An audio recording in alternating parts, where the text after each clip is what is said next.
Vivo Y21 customer display ப்ராப்ளம்னு வந்திருக்காங்க.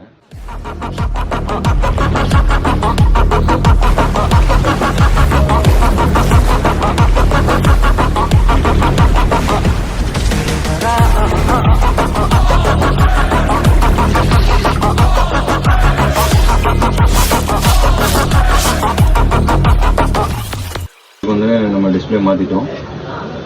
Customer normal டிஸ்பிளேவாக போதுன்ட்டாங்க, ஓஜி டிஸ்பிளே வேணான்னு சொல்லிட்டாங்க. கஸ்டமருக்கு நம்ம 700 ருபீஸ்க்கு தான் இந்த டிஸ்பிளேவை மாற்றி கொடுத்துருக்கோம்.